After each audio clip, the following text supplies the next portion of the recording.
know things, I know some too. Sit right down, the fem-splain 'em to you. If there's a thing you wanna explain, these two feminists can entertain. Nerdy stuff, sexy stuff, so much to know. Tune in for the Fem-splain Show. Fem-splain! Hi, Avalon. Hi, Diana, and also the listeners. How you doing this morning? We're recording in the morning. We are. It's a morning podcast. I luckily have been up for a little while, so I don't feel too totally groggy, which is good. How about you? How's your morning? Great. I definitely have been up for so long, and I definitely do not feel so groggy. It's totally understandable, being that, you're several hours earlier than I am. Oh, that's true. I was doing the math in the opposite direction where it seemed like I was extra lazy. But no, this is natural. Yes, This is this is natural and normal. good. All right. Well, welcome to Fem-splained. Welcome to Fem-splained. Oh, I'm so excited. Are you excited? I am. I'm really excited about this one. Are you being insincere? No, I really am. So what is geez. Fem-splained? Tell me about it. I mean, I think you already know this, but just in case you have, I don't know, contracted amnesia. Doubts. Fem-splained is a girls-only clubhouse podcast where two queer femme humans get to nerd out over something that they feel passionate about. That is very true. But that doesn't mean that people of every gender, non-gender, can't listen, laugh, and learn with us. We just feel like it's powerful and important to have femme-led candid conversations about these experiences. Fuck yes. Ooh, Avalon. I upgraded. So last week's episode, which I'm so excited about listening to, we did a mutual Fem-splain about Labyrinth, because how could we not? And I think it's probably the first in a series of many episodes about Labyrinth. Yeah, it's been a long time coming. But it's awesome. It's probably a better episode than this one. So I recommend just go ahead and hit pause and go back to that one. I am mad about that answer that you just gave me, because I am so excited about this week, because this week it's Avalon's turn to Fem-splain something that I've been waiting for a long time. So without, further dallying, if we could just get a man in here real quick to set this whole thing up, I'd really like to get on with the show. Well, I don't want it to be too quick. We still need some time for him to explain it. Yeah, we need 1 minute. Okay, Is all 1 minute. any 1 man minute feels ever good. needs Okay. to get any topic fully explained. And yet. In a mansplain minute, ooh, everything's explained. In a mansplain minute, ooh, tell the ladies what to say. In a mansplain minute, putting 1 minute on the man watch and go. Burlesque. Pfft, let me tell you about burlesque.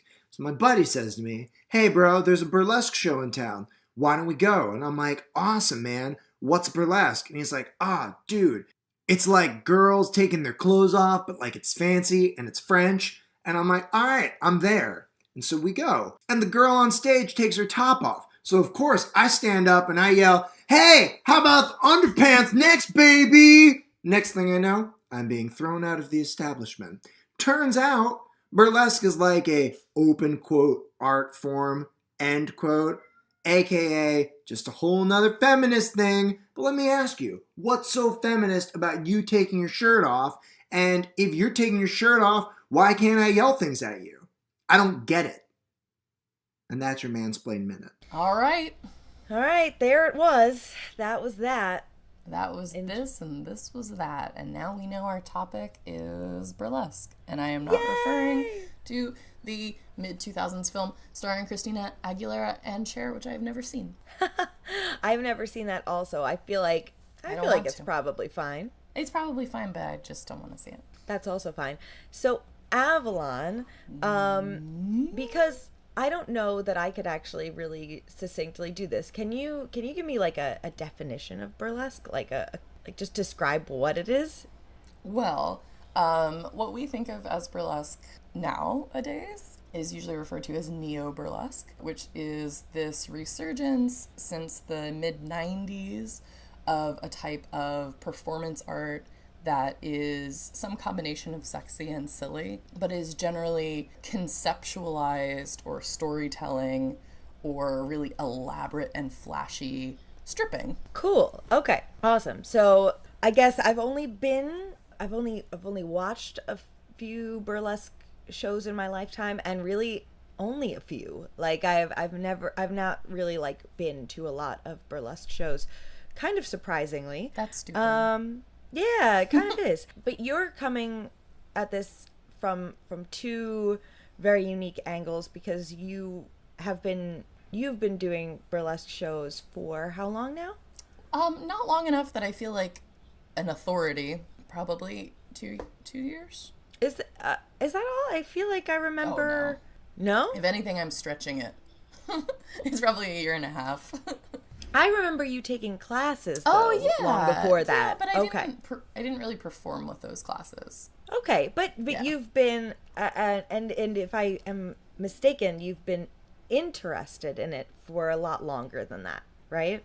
Yeah, I have been really, really committed to burlesque being my quote-unquote thing for like at least 8 years, since it first was on my radar. But as we've discussed many times in the podcast, like some of my personality tics and anxieties like really got in my way. Not so much with the nudity aspect, but I just wanted to come on the scene doing it like at my full potential. And I didn't give myself room to be a beginner publicly with it. So I just was kind of constantly waiting to launch and thinking about it and taking classes and all of that stuff. But I was getting stuck in a real sort of self-sabotaging loop. Right. You're never going to be ready to do that. Yeah, for sure. So, so that kind of stifled my progress with it. But in the meantime, I was still super obsessed with it. And I had tried to become sort of peripherally involved in my early 20s through doing like pinup modeling, because I felt like I would be introduced to the right kinds of people and I would establish my aesthetic, and it would be a good transitionary hobby. Sure. But it actually totally wasn't. And it might have derailed me for a little while because I didn't have like a distinctly bad experience, but I didn't have a great experience with it. Yeah, I remember one specific interaction with a surprise male photographer. Yeah, shockingly, most of the people out there who want to take pictures of women without a lot of clothes on are men. And shockingly, a lot of them are fucking weirdos. So, what? Yeah. What? Whereas I guess once you're actually in burlesque, you're not really around a lot of men. I don't know a lot about like strip club culture, and sometimes, and I'm sure we'll talk about this a lot because I don't really know where the lines are between burlesque and stripping. Some of the lines seem arbitrary and some of the lines seem very legitimate. But once you're actually in burlesque, you're not really dealing with any male energy. Like men aren't usually producing it. It's usually, unless there's a boylesque performer, or in my case, one of the troupes I perform with primarily is a queer burlesque troupe. So there's a range of gender, but it's not like there's not a gatekeeper who's a man to do it. Oh yeah, no, in strip clubs there's almost never not a male gatekeeper, and usually many of them.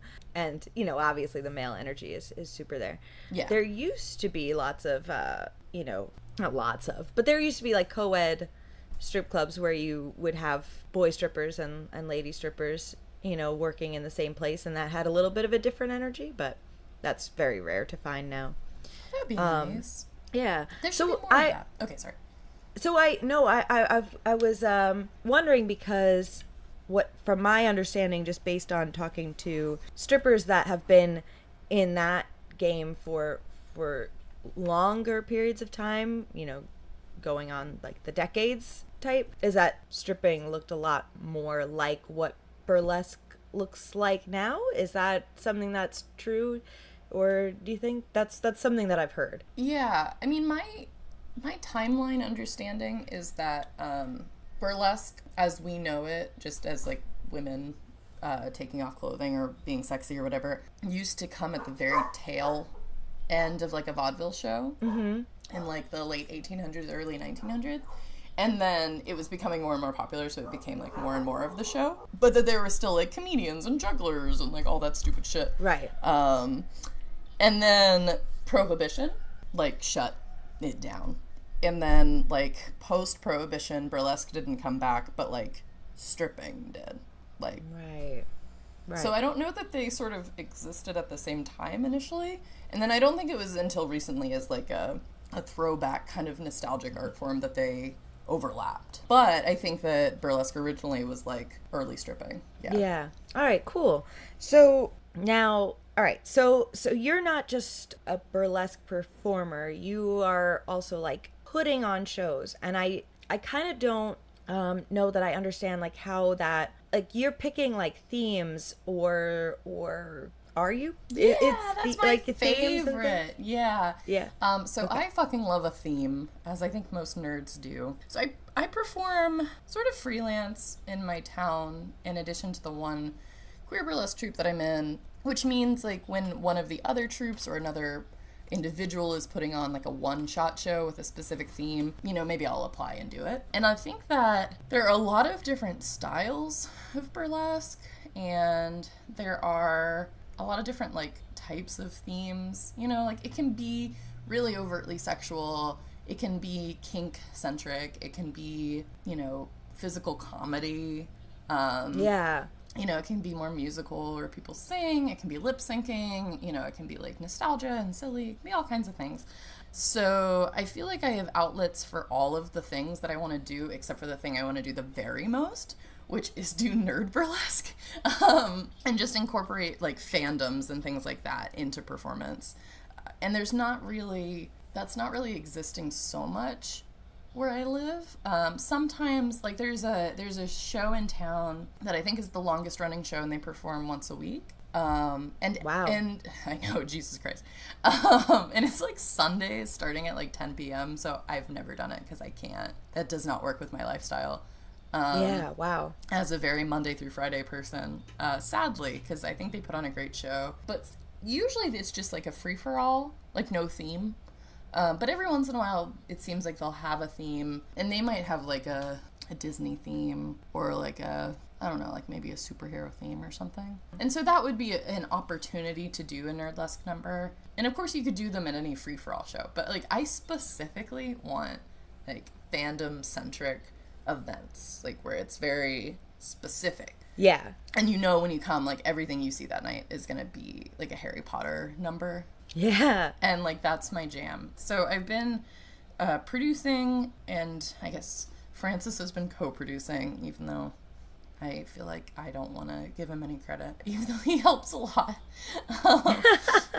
I'm a control freak in that way, but he is very helpful. But yeah, so we've been producing, like, twice a year, big nerd burlesque event at a video game bar in town that I like. That's so cool. Yeah. So what themes you did twice a year? So what themes have you done so far for that? We've done just 2, and we have a 3rd one coming up. Last fall, this spring, and this fall. The first one we did was retro video games, like a nostalgic video games, kind of. Like, basically Cool. The cutoff was Super Nintendo, called Pixels and Pasties. And I think that was really fun. And then That's we fun. did, in the spring, we did a Harry Potter one. I remember the pictures very, very well. Yeah. And then coming up, we are doing a supervillains one. I'm very excited about that one. I am too. I think it'll be good. I had a really hard time picking this theme because I feel like Harry Potter really was the be-all end-all for me. Yeah. I mean, that's a big one. Yeah. I mean, there are a million themes, but, like, specifically, I wasn't getting as excited about any as I was about Harry Potter. I like supervillains. We batted around, like, comic books or, like, Marvel versus DC and, you know, a lot of things like that. But it's gonna be around Halloween, but I don't want to do a Halloween show. So I feel like the villains thing works really well. Oh, yeah. That checks some of those boxes. And I think you'll get a real variety simultaneously. of stuff. Like, I'm open to performers being villains who are, like, horror movie villains or kids' cartoon villains or literary villains, whatever the fuck. So I think it'll be really fun. That's really cool. Yeah. Awesome. Okay. So, and also like those other themes that you know, toyed around with, that you can always come back to them for if you're sure. doing this show going forward, you know? And so you mentioned there being like different styles of like burlesque where, you know, there could be physical comedy, it could be like purely sexy, it could be very musical. What would you say, like, when you're a performer, like, what do you gravitate to? I don't think that I have enough, like, genuine dance training and ability to ever be, like, a pure dancer. I think that I have natural rhythm, and I have, like, a traditionally hourglass figure, and those things can come together to be, like, a perfectly decent dance routine. Sure. But I don't have, like, I didn't dance when I was a kid, and so shuffle steps and stuff like that aren't going to happen for me. And I think that those kinds of performers who are able to, like, truly choreograph things, that's not something that I can touch, unfortunately. Unless I started taking a lot of dance classes, which I should do, but I just don't feel like it. So Sure. For me, in my entire life, I think because my face is round, I get put into a cute category a lot that I don't feel really is what I want to be categorized as. Right. Like, I understand that it's a compliment for sure, but it's not the compliment I would choose for myself. So I do make an effort to not be super cute in my numbers, or if I am being super cute in my numbers, or like in that kind of like a coy, like silly, sweet kind of way, like I make sure that I'm doing 2 numbers in that show, and the other one is very much the opposite of that. I try really, really hard not to seem one note. Like, I put a lot of conscious energy into not doing too many numbers that feel like the same thing. Very good. So when you say like the opposite of it, like what would the opposite of it be? Probably just like dominantly sexy. Oh, okay. Yeah. So not on the cute, or coy, like passive. If I'm doing like a really silly number, I'll try to also do like a very serious or topical seeming number, you know, like one that's very like emotive or like pain based or like sad or whatever, if I'm also doing one that's really like peppy and stuff like that. Because I do meet a lot of performers who basically do the same thing, just different song, and I just don't. Sure. I really don't want to do that. Yeah, that makes a lot of sense. I'm trying to picture, you know, just because of the few burlesque shows I've ever seen have all been very strictly Moulin Rouge-y type of, you know, serious, straightforward sex. Oh, fuck sexy. that. You live somewhere where there's so much good burlesque. Yeah. Usually the quote-unquote nicer places are going to be more like Moulin Rouge-y, where you've got group choreography, you've got one body type. Yeah. You know, and that is what I noticed. Yeah. And that, I feel like, is more like Vegas showgirly. But there are so many quote-unquote smaller scale groups, especially in New York, that'll do, I don't know, they'll have like a Hey Arnold show.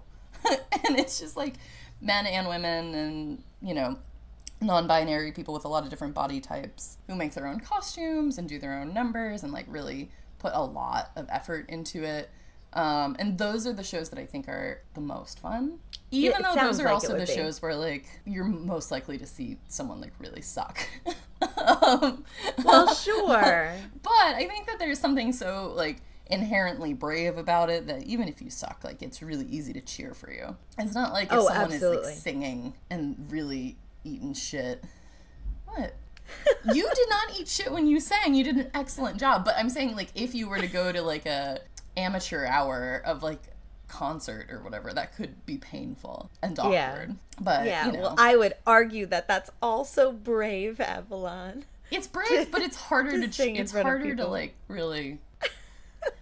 It is. It does come off as extremely brave to put yourself out there in a burlesque show, especially as an amateur. So so Francis does MCing, right, for some shows. For my shows, yeah. For our shows. what are the MC's role in a burlesque show? Sure. So it's, you know, they introduce the show, they introduce the performers. They are largely in charge for interfacing with the audience if the audience is being shitty. You know, like if you have like a heckler or a D-bag or something like that, which has never happened. to me, thank God. But they would be the person who sort of like addresses them publicly to the audience. They're the host. They they buy time between numbers if there's like a wardrobe malfunction, things like that. Yeah, they're just That's cool. They're like the face and the voice of the show. Right, but Francis dresses up, right? Like he gets in. He's not like just like in a tailcoat. Yeah, you don't have to, but the shows that he's done have all been very thematic shows. So he's done the two of mine, the video game one and the Harry Potter one. And he also was asked, based on how seriously, like awesomely he did in the Harry Potter show, he was asked to MC another show in town, which was a Legends show, which typically in that everybody performs like a number or an impression by somebody who inspired them in some way. Oh, that's cool. Yeah, so like I went to one Legend show that had a David Bowie, had a Prince, had a, and it doesn't have to be specifically mimicry, but maybe you're doing one of their songs and there's something about what you're bringing to it that's paying tribute to them. Yeah. So for the Legend show, he dressed up as Mario. It's like a sexy Mario, and he definitely looked like Mario. And Harry Potter show, he dressed up as Voldemort. And he was like the friendliest Voldemort, but he did shave his head for it, like very. Oh, I remember. It was very, very terrifying. His hair grew back alarmingly fast. Yeah, I think that's part of why he was able to commit to it so well. Is his hair grows back so fast. But he blocked his eyebrows. Yeah, and he did like foundation across his whole head, so it looked. Yeah, it was terrifying. The only thing is that he had a big nose, but otherwise it was really excellent. And he didn't really put on a Voldemort personality, which is fine because I don't think Voldemort would host a show very well. But yeah, no, probably but it not. was really funny. Yeah, and he was able to wear. Last Pride 2017 Pride show, I did a Babadook number because it was topical, and I made myself like a big black sort of cloak jacket thing, and he was able to wear that for Voldemort, so it was a really cheap and easy cosplay, so it worked out really well. Nice. Yeah, and then the first one, he was his first time hosting, and he did a kick-ass job, but instead of dressing up as a character, which I feel like he probably now would have done, he got one of those three-piece suits, I don't know if you've seen, that are like all one silly pattern. Yeah. They're like on Amazon. And it was more of a comic booky one. Like the whole thing was like BAMs and POWs and like Batman like Yeah. Whack. Yeah. I can't remember the name for a word that sounds like the noise it makes is what the sound makes. Yeah. God. Anyway, those. Onomatopoeia? Is that what is that that is? An onomatopoeia? I think so. Oh, sweet. I'm so impressed. I think so. All right, we'll go with that. I think so. It was an onomatopoeia suit. And yeah, so those are the three that he's done, but he does a fucking phenomenal job. I mean, really, really much better than any host I've seen at any burlesque show. I'm not at all surprised. Like, that does not... No, I'm not I don't either, have to be convinced about that at all. I thought he would do a really good job, but he does a fucking great job. Yeah. Yeah, I think that's like, it becomes its own act almost, like how good of a job he does. But I try really hard in the shows that I produce because I really want them to feel more like, I know it's ambitious, I just want them to feel more like events than performances. So I really have tried hard to like make sure there's an audience participation element, make sure there's like a really kick-ass raffle. You know, ideally I would really like to be having more than just burlesque performers. I'd like to have like a musical element. So it feels almost more like vaudeville-y, but it's hard. That's such a good idea. Yeah, that's a lot of work to do, for sure. We always have a costume contest because I feel like if you can get the audience to dress up like the theme, then you don't have to decorate the space. Yeah. And like the Harry Potter show, like not a single person was not wearing something Harry Potter-y, which was amazing because there were like 100 plus people there in a pretty small space. So it was kick-ass. The video game one, I let people cosplay as anything because it was 2 weeks before Halloween, and I would rather have just gotten people dressed up than... Yeah, otherwise you're asking them to make a separate costume from potentially something they already spent money and or time on. Exactly. Yeah, no, I get you. So, and I just wanted people to come and like have fun. And it was the first show I had done, so I was just trying to get people in the door. So it was just a general costume contest. But like I got donated 2 tickets to Eugene's Comic Con as like the prize. So, like, stuff like that. That's awesome. Yeah. Wow. For the Harry Potter show, we, I can't remember if it was the costume prize or the raffle grand prize, but we found somebody who carves, like, custom wands based on the Pottermore wand that you're assigned. So, so we just got, like, a gift certificate through that dealer to give the person, and then they got to customize their own Harry Potter wand. And get Holy cow, that's really good. Yeah, so I don't know what the fuck I'm gonna do for this villains thing. I gotta think about it, but I really want it to be more than just a burlesque show. I like this. Okay, I like this idea a lot. So in addition to having like maybe a live musician or you know raffles and things, like what is like dream big? What would you add to? Okay, so dream big. The thing that always I don't execute that I wish I had is that I want a really kick-ass photo booth, and because I think that's free advertising. And then I really wanted to do a craft station.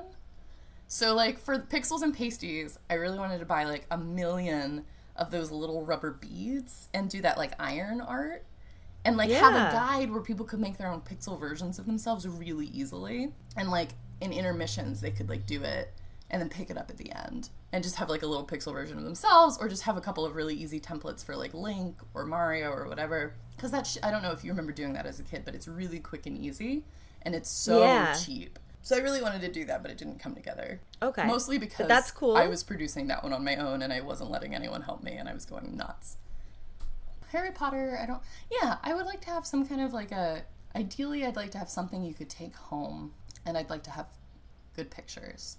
Yeah, the photo booth idea is great. I'm always happy when that's at some sort of an event. But something to take home is interesting. Yeah. I also, like, we haven't really had musicians because the turnover on that can be so choppy. Oh, I bet. You know? Also, there hasn't really been an option for a musician that's on theme. Right, because you still want them to be, part of it. Yeah, that makes sense. I did have, with the Pixels and Pasties, one of the performers did a song, which I did appreciate, but I don't think that I set them up for success with it very well. I had them as a cold open, which I thought was cool, but it actually was just hard. Yeah. Kind of feels disjointed. Yeah, I wanted people to, like, gradually start paying attention to it and realize it was happening, but it didn't really... It wasn't a good idea. But they did a Link. They dressed up as Link and did an acoustic, like, That's Not My Name, for, like, they call me Zelda. That's really funny. Yeah. So, yeah. But yeah. So the producing is probably almost more fun to me than the performing. I also perform in the shows that I produce, but that's hard because that means I can't be present. Right, and you have to be like, your mind is in 2 different places at once, which is crazy. Yeah, which has been one of the biggest values of having Frances co-produce, is because like I can perform and I can produce backstage, but I cannot also produce what's happening on the floor and with the audience, and like if sound goes wrong, like I physically can't be in both places. So having Frances there to sort of live troubleshoot and make things happen if there are hiccups in the front of house is vital. Absolutely. Yeah. That makes complete sense. That's really cool. What a like cool thing for like a couple to do together. I feel very power couple-y when we do it. I really do. Yeah, to produce drag shows, like not drag shows, sorry, burlesque shows. But I think I was just thinking that is there any overlap with drag and burlesque? Like, are there ever any drag burlesque performers, or do they kind of stay separate? You know, I would say that to my understanding, traditionally they've been kept separate, but that those lines are blurring more and more. Cool. So, like, we had a drag performer in our queer burlesque troupe for a while, and they were doing sort of drag burlesque hybrid, which totally makes sense and looks totally fluid, and it feels like it would make total sense. And we have a lot of, I would say that oftentimes burlesque performers will perform in male drag, like for a concept or something like that, and that, clearly works. So I think that at least in our community, it's getting harder to separate them out from each other. And I would love to have drag in the shows that I'm producing, but it just hasn't been I haven't had anyone apply the past 2 shows. But yeah, I think that as a performance community, the drag producers are starting to recruit more burlesque performers to do a number, and vice versa in the shows. Cool. Yeah, it's great. I like that. It feels like it just feels like a seamless idea, it makes really. total sense. Absolutely. And I think that, yeah, I've performed in tons of shows with drag numbers, and it hasn't. That's awesome. Yeah, and it seemed normal. Have you Done drag? Well, yeah, sorry, the camera did a weird thing, so I wasn't sure if you were cut out. But have you done any drag performances or any drag costumes in burlesque? In burlesque? No. I have come really close a couple of times and either had the show be canceled or had something fall through. So weirdly, it hasn't worked out that way. But I'd really like to. I've done drag, like, makeup on myself to support somebody else's performance. Like if I'm in the background of it, or they need me as a guy to be like to assist in their performance in some way. I've done that, but I haven't done my own like drag king full on performance. And I think I would really like to, but part of me feels a little bit uncertain about how convincing I would be.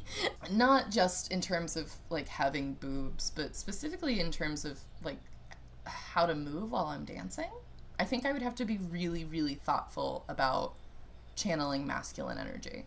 But it is something that I would like to do. I love that, because I've seen a picture of you in some drag makeup, and I have to say, I've seen Francis in his drag makeup as well, and I have to say that's maybe one of the most confusing, like sexually confusing pictures for me I've ever seen. Is it the one where I'm like a zombie varsity, like high schooler? Yeah, or I whatever? believe so. Okay, yeah. Because so Francis dabbled in drag.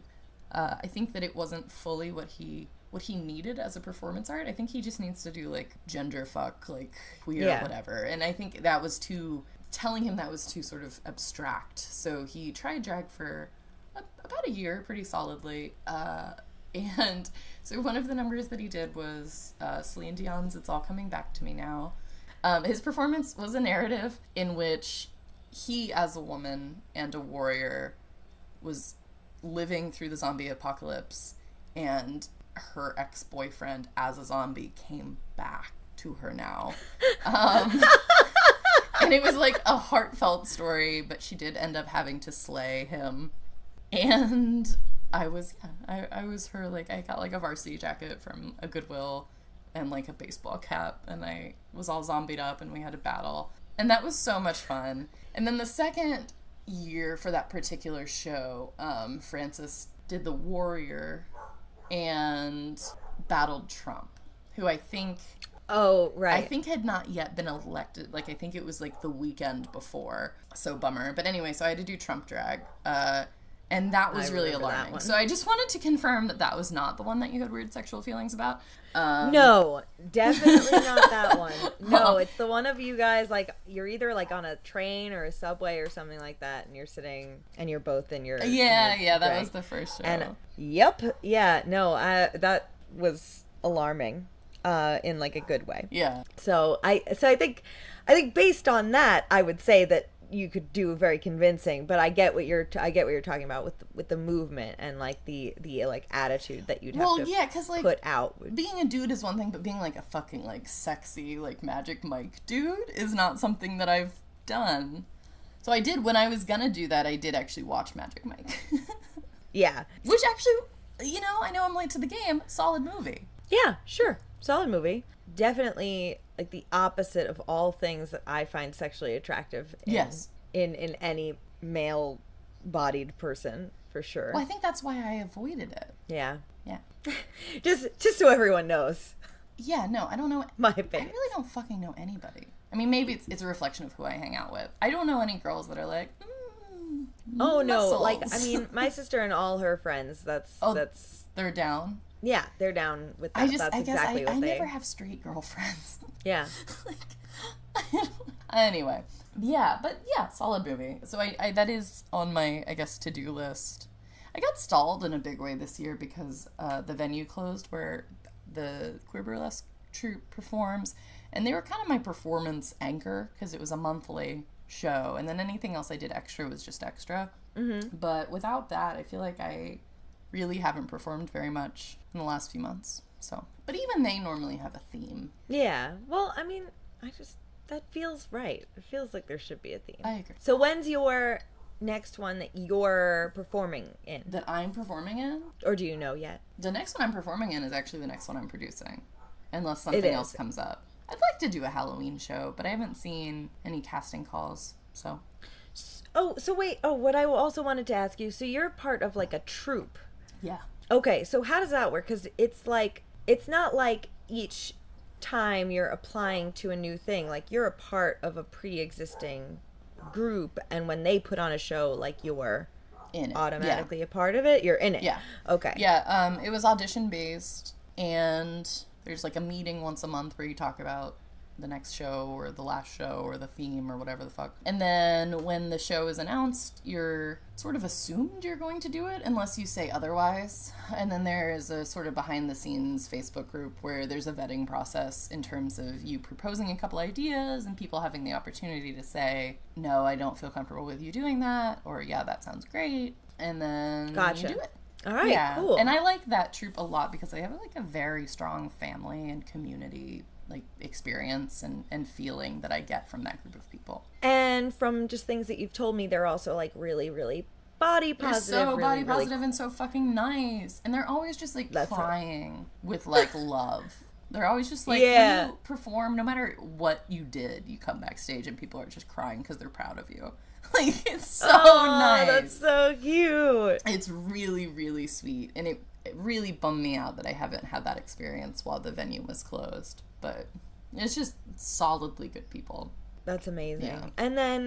And there are also, this is the queer burlesque troupe. So like there's lots of LGBT acceptance and things in there as well, right? Yep, absolutely. That's awesome. Yeah, it's not, I know that we always wish it was a little bit more diverse than it is. But we do have, you know, most of the gender spectrum represented. It definitely leans cis woman, white cis woman. Sure. Heavy. So, you know, I think that whenever we have auditions, we really strive to have more diverse people come out and audition, but it doesn't always work out that way. Right. Well, and I think also the demographic of your areas probably makes it more difficult as well. That's hugely for like the racial part. That's absolutely a thing. Yeah. Yeah.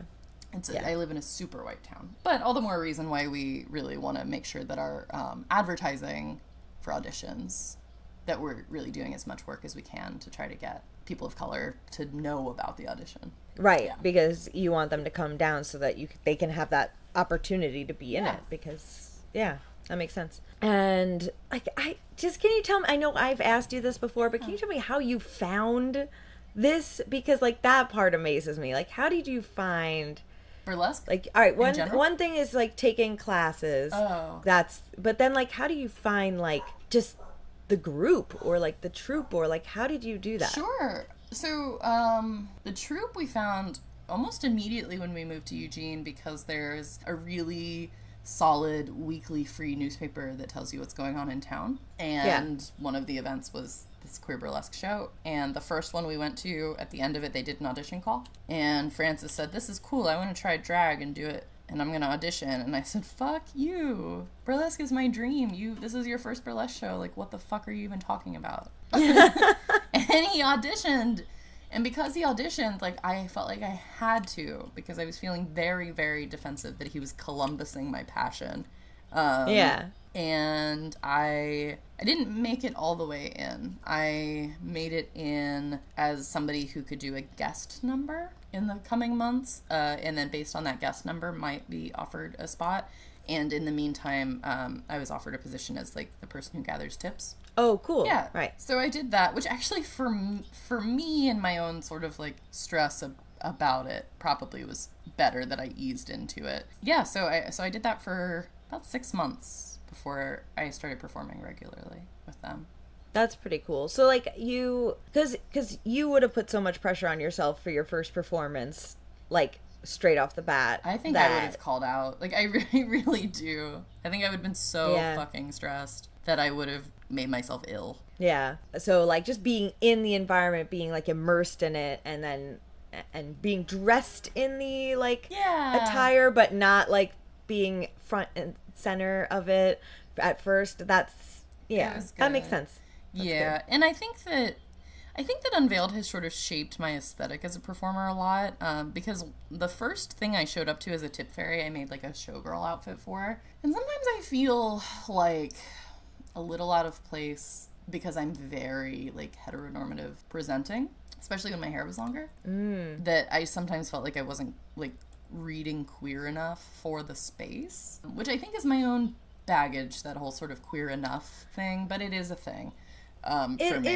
It is definitely, like, it's a thing for you, so it's a thing, but, like, it makes me upset because, like, queer girls should be able to have fucking long hair. Yeah. Like, and, you know, like, it's, and... Yeah. I mean, really. Yeah. And no one was saying anything to me directly, but, like, I was wearing a corset, and I was wearing heels, and I had long hair, and I just felt like, I don't know, I felt very out of place. So it's, in some ways, like, I probably would be a little bit more, quote-unquote, like, classic burlesque in my aesthetic if I wasn't consciously trying to seem a little bit more queer sometimes. Which is not to say that, like, I, like, deep dive into a queer aesthetic, but I think it informs some of my decisions sometimes as a performer. For sure. Well, because also, you know, like, you're in what on paper is a, you know, a, like, straight presenting partnership as well. And that too. Yeah, and that's a big part of it. Which then adds to that, like, stress of, like, does that take away from my actual identity? Yeah. I mean, if you spend 10 minutes in a room with you and Francis, like, obviously, like, all of that pretense completely melts away. But, like, I have no idea. I'll take your word for that. But that definitely has added to my insecurity in the past. Like, if somebody, like, came up to me and was like, look at that straight couple over there, and pointed at you and Francis, I would laugh for maybe days. That means a lot to me. Thank you. But just in you know, mixed company in a crowd, especially where, like, your gender and queer identity is sort of being put on display, then to feel like it's invalidated or anything based on what you look like would be hard. And it was, and I think that, honestly, a big part of it is that I think that I had to go through a little bit of, like, a coming out of the closet with that also. Like, it Unveiled, the name of the burlesque troupe, was, like, the first time that I had to be sort of publicly confronted with being out, even if it was to a room full of strangers, like, where I did not have full control over who I told and who I didn't tell. And that was really, like, a very positive thing for me, and it helped me be, like, out in my own mind a little bit more. But it was weird, maybe. It was like there were some growing pains with it. Yeah, for sure. Yeah. But it's been pretty good. It's been pretty unconditionally positive part of my life. I can't see, like, a downside to any of what you're saying, pretty much. Like, stretching your legs as a performer, as a person who has social anxiety, like, coming out of the closet unapologetically as someone who's, like, kind of been tight-lipped about, like, your sexuality and your gender identity, and, like, to just be, like, in a group of body positive, like, people who are super supportive. Like, I just can't see no downsides. It definitely has set the bar incredibly high for me, though, with other places that I perform in. Oh, for sure. Like, I've never performed in, like, a catty place. Like, you know, like, I haven't had backstage weirdness, which I hear about a lot. Right. You know? I'm sure. But I think that I would be even more intolerant of that happening based on how nice Unveiled is. Yeah. You know, so it's been great. And I make, like, a real effort based on the experiences I've had with Unveiled to bring that energy to producing and to make sure that performers that I have feel, like, super supported and super chill. Like, the chill part specifically, like, I try to really, really make everybody feel like we're just having fun. Because sometimes the anxiety of a producer can really fucking ruin. Oh, it can rub off and become contagious, for sure. So, But yeah, other than that, you know, it makes me costume pretty much constantly, which is something that I have always wanted an outlet for. You know, going to cons and stuff is fine, but it was always the costuming part that I enjoyed more than actually going. Right. So it's really nice to be costuming like all the time. Yay. Even though it's a different kind of costuming, because you got to be really mindful of being able to take it off, which is like a very different approach than trying to look as much like this certain video game character as possible. It's like, I need to look like this video game character, and I need to be able to get it off in 60 seconds. Right. So. Wow. Is there just really quickly, because the only time I've seen burlesque performers, they always had pasties on. Yeah. Is that a always thing, or do they ever come off? They don't. They shouldn't come off. Right. Yeah. Okay. It's just part of it. I think that part of it is that if they do come off, the venue needs to have a different kind of license, I think. Okay, no, that makes sense. But also I think that it's just sort of a traditional thing. All of the shows that I've been in make sure that that happen, like, nipples are fully covered at all times, regardless of gender. Okay. Nipples, genitals, and buttholes are the rules. They always have to be covered. Those are my rules too, you know. Butthole covering is an interesting one. Yeah. Yeah, because you can have pasties on, and like you could just have like a lot of like glitter or rhinestones like kind of glued to your bush area. Yeah. But the butthole part can be tricky. Right. Yeah, you gotta get a big gemstone. Yeah, exactly. Slap it on there. Although I've definitely, because I think at first I was like, when are you going to see a butthole? But I've definitely seen buttholes. Yeah. Yeah. Makes sense. Yeah. I've seen a lot of buttholes during auditions, because I think that that's the time that people don't realize that their butthole shows if they do certain things. There are certain movements. There are certain movements where you are going to... I was in one audition one time, and it was like a cis man auditioning, and he got really into it and got really carried away. And as his like closing like move, he like bent over and like with his hands pulled his cheeks open. Oh no, babe. So he wasn't even trying to hide that butthole. No, he was just so into it, but I thought it was hilarious. Because I was just like, it is not my culture. I don't know. Maybe that's like a thing for gay men, where it's just like, oh yeah, here's my butthole. It just like was never on my radar that I would ever get a blow off move. I don't know. Based on like some pornography that I've seen, I think it's just a man thing in general to be obsessed with buttholes. I don't know. Those like zoomed in butthole shots are alarmingly common when I'm just trying to watch some regular old porn. Oh man, we were there's a lot of nudity at the pirate camping thing that we did last weekend, and we kept joking in our campsite that like seeing a butthole would be like getting a bingo, would be like pirate bingo. Yeah. And everybody was just like, you know, people would come back to camp sometimes and be like, I got a bingo, and I was not getting a bingo. And then we went to like a naked oil wrestling thing, and it was like, oh yeah, you got a bingo. So for many sure. bingos. I thought it was very funny. And I also appreciated that the naked oil wrestling was like mostly men. Yeah. I definitely thought it was just going to be hot surprised. girls, and I was kind of like, ugh. No, it was mostly like old guys. Go to a nude beach. Yeah. Yeah. It was old guys. It's yeah. gonna. Yeah. God bless them. Yeah. Yeah, so, I don't know. What else with burlesque? Pasty making is fun. That looks fun. Yeah. I think that I can probably...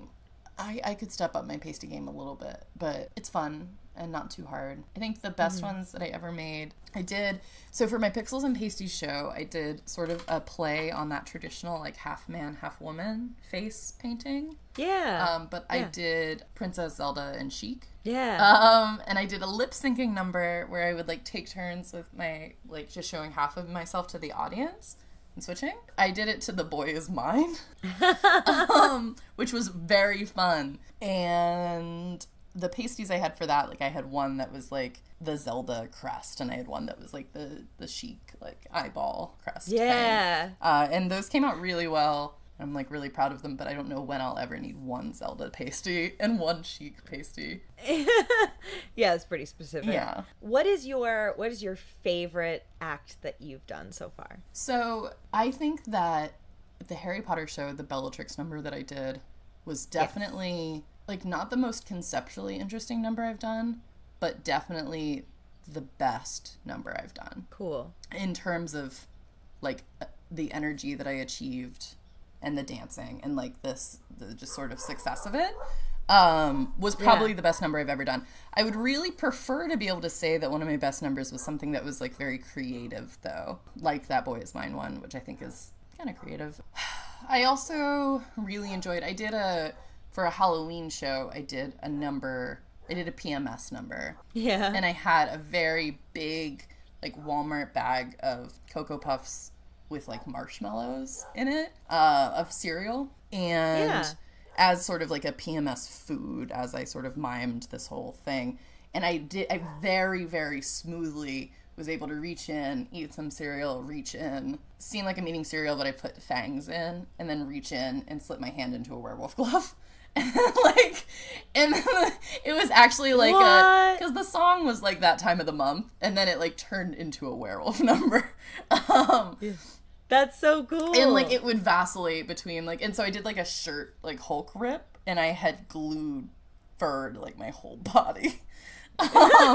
And so like not only was I like then a werewolf, but I was also like still having PMS, so like I was like seeing the hair and like crying. Oh my god, that's so good. Yeah, and that one came out like really well, I think. So I think those two are probably my favorite. All right, I really like that one. I didn't know about that one. Yeah. That's cool. Oh, that's so great. I cannot wait to go and see one. Yeah. It's gonna happen. I'm gonna do it. I'm gonna see you perform. You have to do it. My mom came to one show, and that was really special for me. That's really cool. Yeah. Even though the MC called her out more than I wanted them to. That's fine. Was the MC Francis? No, the MC was good. somebody else. But, like, the MC was like, oh, and, like, my performer name is Apple a Day. And was like, oh, Apple a Day's mom's here. And then the MC, like, went on this really big, long thing about, like, how the MC does not have a good relationship with their mother. And, like, I wish that I could talk about my sexuality with my mother. Like, this whole, like, thing. No. But I understand that there's probably a lot of pain there because it was at the queer space. So, like, I think that was probably a really relatable thing for the audience. But I felt bad for my mom a little bit. No. Yeah, I did the Babadook number at the show that she was at. That's cool. That's awesome. Aww. Yeah. I love this so much. I'm so really excited fun. for you. It's very stressful. It makes me for so me, proud but of you it's every fun. time I hear about it. Nice. Like it's just like I don't know, it's something so big and so scary and just it's just I don't know. I'm just very proud of you, Thank you. for everything that you do in this. I'm a horrible, miserable monster for the 24 hours leading up to a show every single time. I know, but I but I'm still really Yeah. But I am still really proud of you Thank you. anyway. And that's allowed. It is. I appreciate that. I want to do it more. I don't want to, like, I don't know if I want to, like, book shows in Portland and, like, because you can travel with it. You can go as big as you want to with it. Of course, yeah. You know, I don't think I would ever be a competing performer, but there are tons of competitions. Ooh, I don't know how I feel about that. There's a really big convention, BurlyCon in Seattle every year that I always really want to go to that looks fun. It's mostly like workshops and stuff like that and networking, but it's always like I always have a wedding that weekend. Like always. Oh my gosh. Well, I hope you get to do that someday because that sounds like something that's exactly right up your alley. Yeah. Yeah. I would like to do that. But then, I mean, the point of that is you meet Seattle performers and then you like book and you drive up to Seattle and do a Seattle show, and I just feel like I could see it taking over my life. And right now where it's at, there's a really good balance of me never doing more than I want to do. But it also is kind of tempting to like try to reach new audiences. I mean, there would be no harm in trying one show in like Seattle, which I would say, and I don't know what I'm basing this on exactly, but I would say that I would recommend trying like a show in Seattle over a show in like Portland maybe, because it just doesn't seem like, I don't know, Portland seems like a bigger deal. I don't know. You're like, crazy. Seattle's totally a bigger deal. It is? Yeah, I don't know. yeah. Oh, I don't know. Okay. There is, though, New York, not that, I mean, I fucking hate New York, but New York has a nerd burlesque festival every year. That's cool. I feel like if you haven't had a catty experience yet in burlesque. I feel like there's a guarantee that if you come to New York and do it, I would say that, but I feel like the people who do nerd burlesque can't be that bad. Yeah, I've never had bad experiences in nerd spaces before. I've never had any sort of catty or backstabbery or. Ugh, all right. Well, you know, and the other thing too is like there's this Suicide Girls thing. So Suicide Girls, the company, what I believe to be an evil corporation of. Sure. Oh my gosh. Salem just decided to reach out and Diana's cat's paw just came in from out of frame and it seemed like it was not real. Yeah, so anyway, Suicide Girls, which I have a low opinion of because I've been told that it is horrible to the girls, has like a constantly traveling, I think, nerd burlesque show that they do. Where just like, it's just constantly rolling through town and like taking money away from local performers. And it's just like typical Suicide Girls looking people doing a typical Stormtrooper number. And it's like $40, which is crazy. For that, you know, and then they just roll on to the next town. So it kind of like is McDonald'sing burlesque a little bit, in my opinion. Sure. So I don't know about like that kind of energy in a nerd burlesque festival space. I would not like that. Yeah. I would not be a fan of that at all. I went to one of their shows because they'll recruit one local performer as an opener, and the local performer for Eugene, when they came through last time, asked Francis to film. Because Francis, also like freelance films performances and like cuts it together for people to have for audition tapes. That's awesome. Yeah. And so we went to do that, and it's just like the space just grossed me out so much that I left after they performed. Like the way the girls were and the way you paid extra money to get their autograph and like hang out with them. It was like a more strippery energy, which there's nothing wrong with, but it's just not what I'm used to seeing in that space, and I didn't like it. Well, stripping also has its own issues when things like that happen, because you will have big name porn stars or big name models get brought into your club to take away your money, essentially, by being like a high profile person. It makes the club money, makes them money, and just takes away from the like actual working girls that are there. So that is a frustration that okay, cool. is I felt shared. shitty as I was saying. But yeah. No, that's a very common thing for not just Suicide Girls, but like other big name crass and exploitative companies coming into these like hardworking, like genuine spaces and taking away their money. Yeah. I felt good about the last time they were in town. I didn't do it intentionally, but it was the weekend of the Harry Potter or it was the time of the Harry Potter show, and that show was on I think a Saturday and they were performing the following Friday. And I feel like if I had been the week after them, like I feel like I would have lost out on money. But I feel like because I was the week before, like I maybe took some of their people away who were like, how many fucking nerd burlesque shows can I see in a month? Like, good. So I'm really hopeful that was the case. But it's just so, and it's usually so inexpensive to go to burlesque shows that aren't like famous people traveling. You know, it's usually like a $5 cover. I mean, you're supposed to tip is the thing, and a lot of people don't really get that. Because you're trying to support the performers. You're not paying for company. And oftentimes, depending on the venue, you know, the venue will take a cut of the door. So really, you should spend your money on tipping.